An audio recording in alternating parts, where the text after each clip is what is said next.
question. I mean, they want to win a Grand Tour is what I think Ralph thinking. That's the ambition.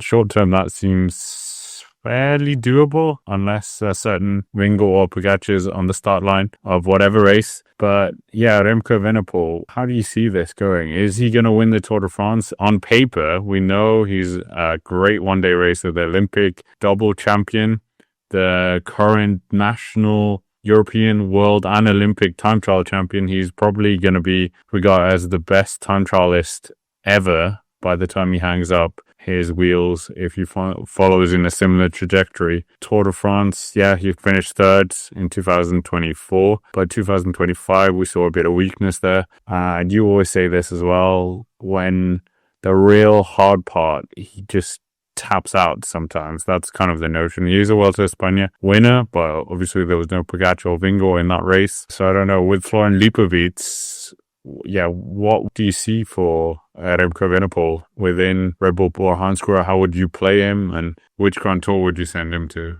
Yeah, I think it's interesting to think about him in relation to Lipovic, because if you just take this year as an example, in the Dauphiné Amateur, Lipovic did better than Evenepoel on both of those instances. And if I was leading Red Bull, I would be looking at that and thinking that Lipovic, especially as a German team, having the big German GC rider is really important. And I would have more faith, actually, in Lipovic finishing on the podium of the Tour next year than Evenepoel. And I would dare say that I would send Lipovic to the Tour, which I realise isn't your question. We're talking about Evenepoel. But it filters into my logic, which is, if Lipovic is your best card, would you send him to the Giro and try and avoid Pogacar and then send Evenepoel to the Tour once more? I just don't know. Evenepoel hasn't strung a Grand Tour together since you mentioned that 2022 Vuelta a España. 2024 Tour, no? Yeah, but he got thrashed. Okay. It's I don't think he could really do that much better than Lipovic.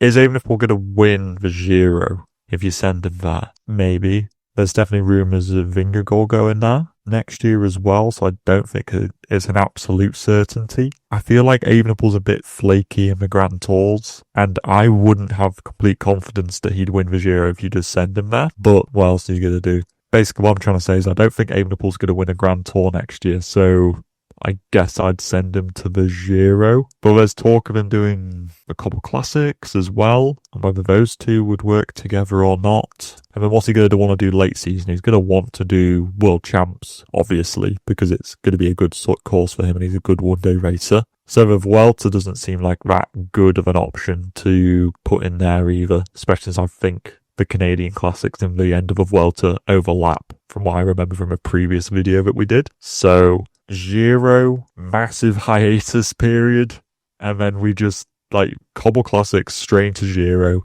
Don't see him for 3 months. World Champs or Lombardia. Feels a bit weird, right? I think he's gonna go to the Tour. Of course, I get what you're saying, but you're paying top dollar for this guy, so probably not dollars. But yeah, I think they are gonna send him. Do you think they could maybe do a dual prong thing like they did with, well,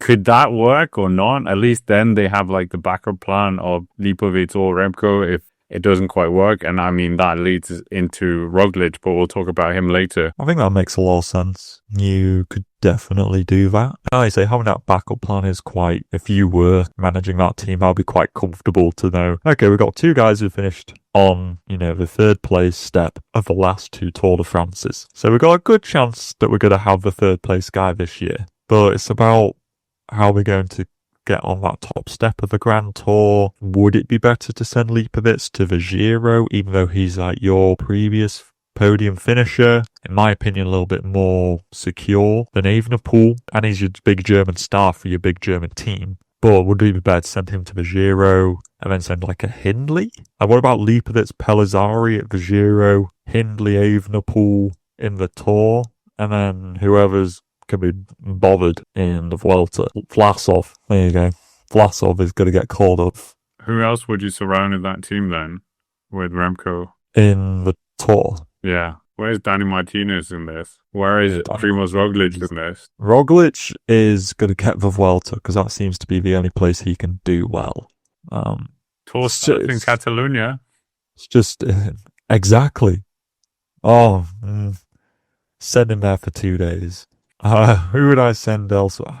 Yeah, Danny Martinez. You also have the team time trial as well, but it has those Paris-Nice rules, which is a bit. I think this team, on a slight side note, is almost at a point of there's too many chefs in the kitchen.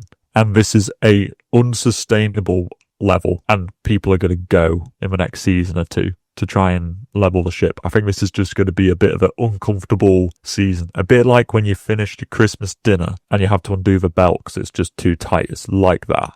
Okay, this is going to be a bit uncomfortable for a year. Who would I send?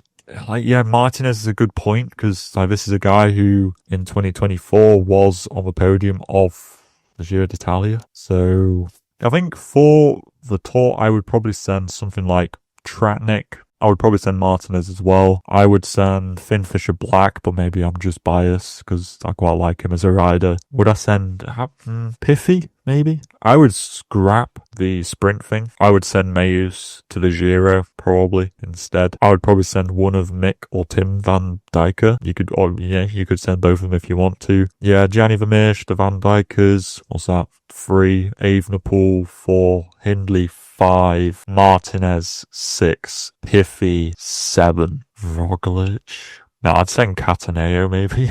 Or Denz as an 8th. To the Giro, I'd send Lipovitz. And maybe there's too many people. There's too many good riders. I'd send Lipovitz and Pellizzari, because I thought Pellizzari was really good this year. And I think he needs to get that opportunity again. Yeah, Roglic. I don't know. I feel like he's just tapped out. He doesn't care. I would honestly send him to the Vuelta as absolute leader. And maybe he can go to, and he can have Catalonia or Basque Country or whatever, but that's his only Grand Tour. It's a bit like Hindley this year. Hindley only had the Vuelta and he got 4th. So what do you reckon to that? Does that add up, or who would you send where? I think I would send Lipovitz and Remco to the Tour, but I just don't. What do you value more? A podium finish at the Giro if Vingegaard goes there, we think he's going to win that, or do you value a 3rd, 4th foreign, or a 3rd, 8th, or whatever like they had this year compared to a 2nd place and a 3rd place? But I mean, their goal is to win a Grand Tour, and we both don't see them doing that if Vingegaard or Pogacar turns up, or even Del Toro, to be honest, at this rate. I honestly think the Vuelta would be the best opportunity to win one next year, because if Vingegaard is, from all the chatter, is talking about Giro Tour, then he's not going to do the Vuelta. That doesn't seem to be on the cards. He won it this year. I don't think he has a burning desire to go back. Pogacar won't be going because it overlaps with world champs. So therefore the Vuelta is the absolute best opportunity for Red Bull to go for. And Lipovitz then. Lipovitz to the Vuelta. Lipovitz, yeah, maybe. Is that too much? I mean, he's never done 2 Grand Tours in a season. That feels kind of bold to put him in there. That long break.